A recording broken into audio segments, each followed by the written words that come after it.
Patricia, your happiness word is time, and even more specifically, time for creativity and time for family. Tell us a little bit more about this. I think time is a really abstract concept, right? Because when I'm in the studio and I'm focused, I'm actually very much living in my beta energy. I'm not thinking with my alpha head. I'm not planning anything. I don't do representational artwork. I'm not worried about a stray line or a drip on the canvas, as you can see from behind me. But what I love is that suspension of time. And maybe that's what I should have put on that note you asked me about. It's that time that goes when you don't even realize, and you look up and it's getting dark out and you've been working for 9 hours on a painting. It's lovely. It's delicious. It washes through my system. And it's the same way with family. I love to invite everybody over for dinner. And when I say family, that's like the extended world of sisterhood. I have some very, very dear friends who are very much like sisters to me, and some brothers, a few. Being with them and sharing a meal and hearing the laughter and the talks and maybe some serious things, that's the family time that I love. I love having that around me. And then, time to sit at the beach and read a book. And again, you get sucked into this wonderful story, and the next thing you know, oh, I guess I should go get lunch. I'm starting to fry out here. No, I'm very careful and use umbrellas and lotion and all that. But I think time is so ephemeral too. It doesn't really have an isness. And I like to say when I travel far and I'm on these flights that are several hours, 20 hours sometimes, well, because of the Philippines, that it's time travel. That people say, "Oh, don't you have jet lag?" And I'm like, "Nope, I don't believe in it." We're time travelers, we're suspended in this metal box for so many hours. Thankfully, they're safe and we get there and we're there. So you just move into that new time space reality. And it's always worked for me. I mean, I'm a good traveler. I enjoy it. Yeah, you might be rough around the edges for a couple of days, but if you really embrace yourself in the place where you are, then again, it's that suspended time thing where you're so involved and so excited about where you are, you don't even notice what your body is possibly feeling. I know exactly what you're talking about with all of it because I love the flow of time to put a schedule and put down things in a list and an order of things like, oh, this is a time, this is a time. And I'm like, where it's really just some arbitrary thing that we made up to Right. get things done, of course. Right. To keep things running smoothly. Right. I mean, I have to write down my schedule. I'm like, you intimated before, I'm kind of busy, meaning that I pack a lot in a day because I can. I've found that it's better for me if I only have so many events each week, if I'm the event coordinator, because time does get eaten up. And I'm like, oh, I didn't really schedule an hour to get to this place. I thought it would only take a half hour. And that gets tricky. But for the most part, I feel like time is on our side. I mean, we can make with it what we want. And some minutes stretch out and feel like hours. Like if you're waiting on somebody and they're not there and you're looking at your watch, take advantage of that. That's an extra 15 minutes of just doing nothing, which you didn't have planned in your schedule. Believe me, people don't plan do nothing, which I think we all should. We should have like a permanent do nothing slot.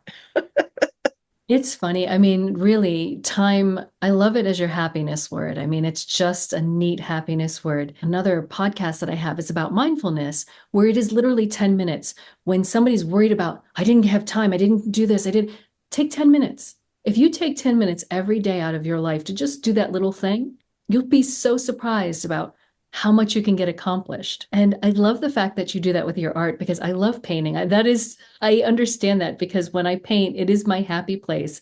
And just like you said, you can escape from time and be, just be. And that's so hard to do. You get it exactly. And I think it's almost like you step into the painting when you touch the brush onto the canvas or the paper and you're gone. It's like it just starts happening and you're mixing colors and you're going back to the painting and you're mixing colors and you're going back and there's a rhythm that's created. I often put on music. I love listening to music when I'm working. I like being alone in the space. I don't like having any other distractions because I know how easily I can get distracted.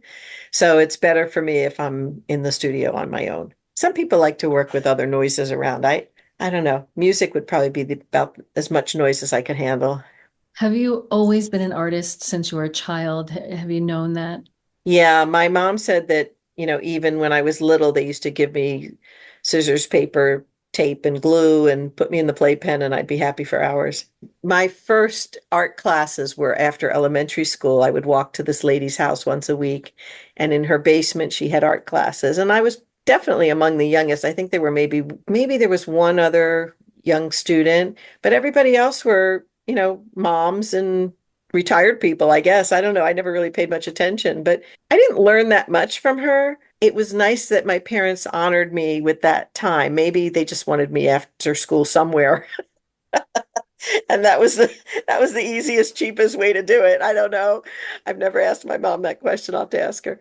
But then I created my own studio space in the basement in our house. I would set up still lifes for myself and I would read art stories. And so yeah, it's been a long, long road. I've never been without a studio space since I was 14, I guess. And what advice would you give to someone about honoring their own time? I hate to sound like a broken record, but I would say figure out what gives you joy and fill that time with that joyful thing, whether it's singing or kayaking or calling your girlfriends we used to say long distance, but you know what I mean, like out of town. Learn how to bring that joy and fill that time so that it's meaningful. I mean, if we remembered everything we did every minute, we'd be psychotic. We don't want to do that.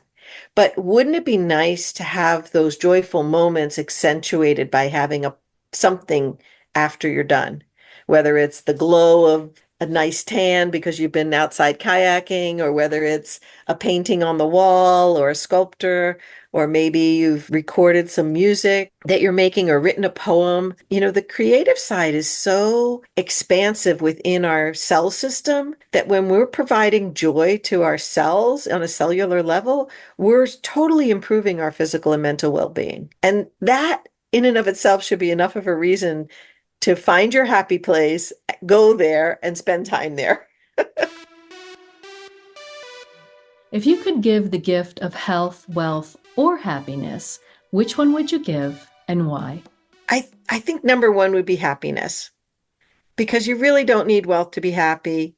You do need to be slightly healthy usually to be happy. I think if you're if you're happy and you know it, your wealth and health will come along. People who are down the rabbit hole in disease and depression are not happy. It's not always fixable by, pick up a pencil and make a drawing. Sometimes it's much more complicated than that and needs different kinds of medicine and therapies. But I'm just a self-righteous optimist. I believe in happiness. I believe that that's the place where you want to come from. If you lead from a happy place, then other people get infected by that, and it's a good infection. In fact, it should be pandemic of happiness would really make me excited. And now for a question from our previous guest. What fantasies have they had their entire life that they could make a list of and sit down and say, which is my favorite, a fantasy job or a fantasy career, whatever it might be? What comes to the top of your list and why haven't you done anything about it to date? So I immediately went to my fantasy place is a home on the water. And now, we've all been hearing about how hurricanes are annihilating our waterfront properties, but nevertheless, beach, white sands, kind of like the Gold Coast in Australia, appealed to me a lot. And just a humble little house where I could be artist in resident to myself and invite other artists to come and have this collective energy experience where artists are making things and we're eating together like the family dinners I was talking about. And we're exploring, different people from different countries. So then you go and visit their country and are hosted. That to me is my fantasy end of life or rewirement or whatever, end of career, new career. I don't know. I don't know how to say these words anymore. But I've always wanted to do that. And what's keeping me from doing that? Some family responsibilities, a little bit of that indecision of not knowing where I want to be. Where do I want to put roots down next? I'm in a great community here. When I sell this house and move someplace, I want it to be someplace where probably that would be my last move. So where is that? I haven't seen enough places, so I need to travel more so I can go see places and discover where I want to be. Patricia, oh my goodness. I have been so excited to get you in front of the camera for the interview, and your word joy is just resounding with me today. I want to thank you so much for being here with me today. And for everyone listening, you have got to see her show. Christina, thank you so much for inviting me. I'm so glad we met over lunch, several months ago. This has been a really cathartic interview. I've learned so much about myself and kind of interesting to see your perspective. It's so intuitive. I just love the way you're working. So keep up the good work. I want to hear more women on the show. And thank you again. Thank you. Stay tuned if you're watching the video. Here comes the photos.